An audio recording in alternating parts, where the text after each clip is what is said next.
రాజీవ్ గాంధీ గారికి, ఇందిరాగాంధీ గారికి వీళ్ళందరికీ ట్రాన్స్లేషన్స్ చేసి పెడతా ఉండేవారు కదా. అలా ట్రాన్స్లేషన్ చేయటం వల్ల మీకు సెంట్రల్ గవర్నమెంట్ లో చాలా పరపతి అది ఉంటుంది. అంటే క్లోజ్ కాంటాక్ట్స్ ఉన్నాయి మీకు అందరితో, చాలా మందితో కూడా, ఇంకా పెద్దవాళ్ళతో కూడా.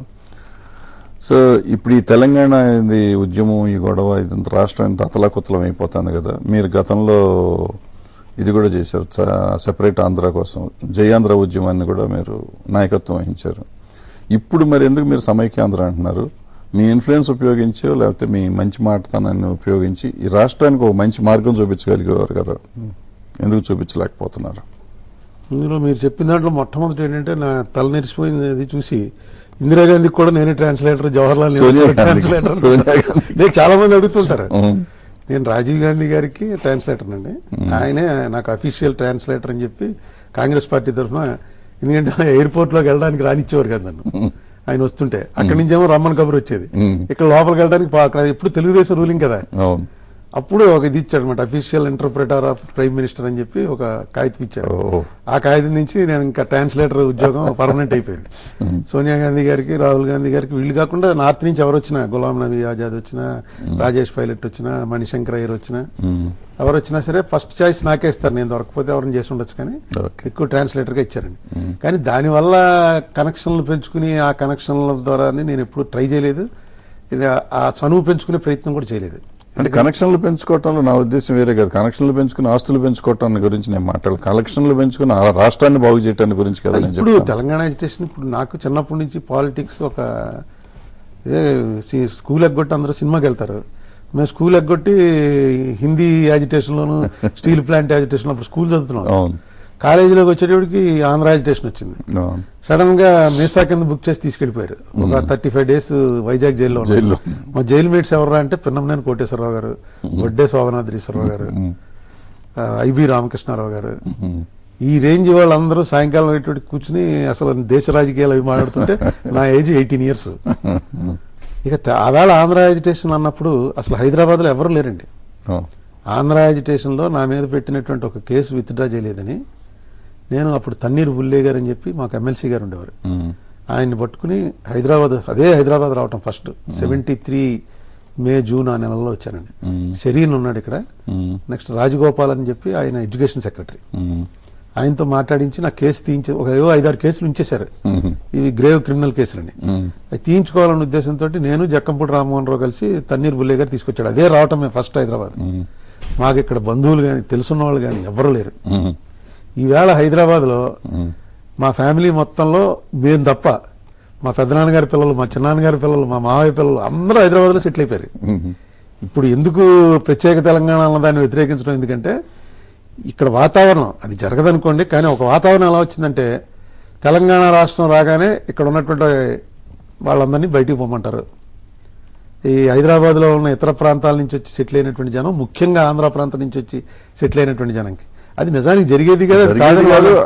నేను అనుకోవటం వాళ్ళు కూడా అనుకోవట్లేదు, అది సృష్టిస్తున్నారేమో అనేది అనవసరంగా. ఇప్పుడు ఎందుకు కదండి, యాటిట్యూడ్. మీకు ఒక్కసారి సెటిలర్స్ ని మేము కాపాడతామని ఎప్పుడైతే ఎవడని అంటాడో, ఇటు వాళ్ళు కాపాడడం ఏంటి? కాపాడుతాండి అంతా కాపాడడం ఇన్సెక్యూర్ ఫీలింగ్ పెంచడం. మీకేం పర్వాలేదు, మేము కాపాడుతాం అంటే ఏదో ప్రమాదం వస్తుందన్నమాట, వీళ్ళు కాపాడతారనమాట. తర్వాత రాష్ట్రం విడిపోవటం అనేది వాళ్ళ డిమాండ్ ని మనం తప్పడానికి లేదండి.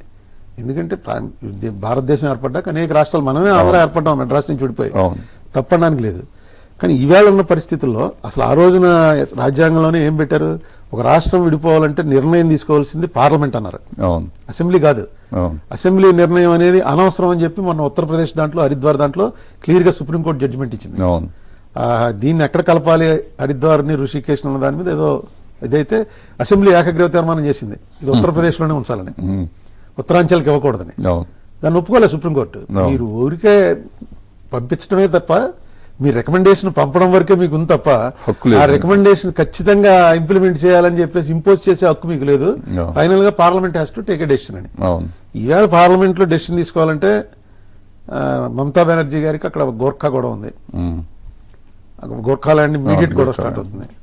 మాయావతి గారు ఆవిడే ఇచ్చింది, ఉత్తరప్రదేశ్ ఇంకా 3 రాష్ట్రాలు 3 రాష్ట్రాలు చేయాలి, బుందేల్ఖండ్ ఒకటి, పూర్వాంచల్ ఒకటి, హరిత ప్రదేశ్ ఒకటి. సీఎం గా ఉండి ఆవిడే ఇచ్చి అడిగింది. మా చిదంబరం గారు అనౌన్స్మెంట్ చేయగానే తమిళనాడులో వైగో గారు స్టార్ట్ చేశాడు. ఈ పక్కన ఈ 4 జిల్లాలో మాకు వేరే ఇచ్చేయాలని. సో ఇవన్నీ దృష్టిలో పెట్టుకుని విదర్భ అన్నది దీనికన్నా ఓల్డ్, తెలంగాణ కన్నా ఓల్డ్. ఫజల్ అలీ కమిషన్ లోనే తెలంగాణ అన్న రాష్ట్రాన్ని 1960 వరకు చేయించి పెట్టండి అన్నాడు. కానీ 60 ఎలక్షన్ తర్వాత 2/3 మెజార్టీతో కనుక కలిసిపోతా ఉంటే అప్పుడు కలపండి అన్నాడు. ఆ రిపోర్ట్ లోనే విదర్భని ఇమీడియట్ గా వేరే రాష్ట్రం చేయమన్నాడు. విదర్భకి క్యాపిటల్ కూడా రెడీగా ఉంది నాగపూర్, విదర్భం చేసేయండి అన్నాడు. అలాగే అందుకని చాలా దేశం మొత్తం మీద 16, 17 చాలా సీరియస్ గా ఉన్నాయి.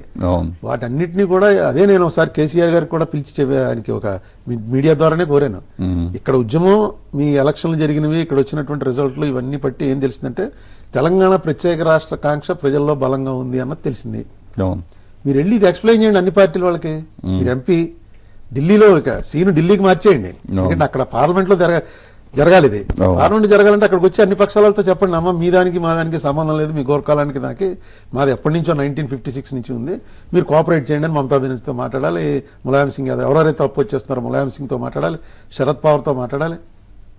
వీళ్ళందరితో కనుక మాట్లాడి ఒక ఏకాభిప్రాయానికి తీసుకొచ్చినట్టయితే ఆ వాతావరణం వేరుగా ఉండదు. అసలు ఆ ప్రయత్నాలు జరగట్లేదు కదా. బిల్లు పెడితే ఇప్పుడు ఓటింగ్ కదండి, ఇప్పుడు బీజేపీ సపోర్ట్ చేస్తామని చెప్తున్నారు, కాంగ్రెస్ వాళ్ళు మనం చేస్తా ఉంటున్నారు, తెలుగుదేశం వాళ్ళు మేము చేస్తాం, బిల్లు పెడితే సపోర్ట్ చేస్తా ఉంటున్నారు.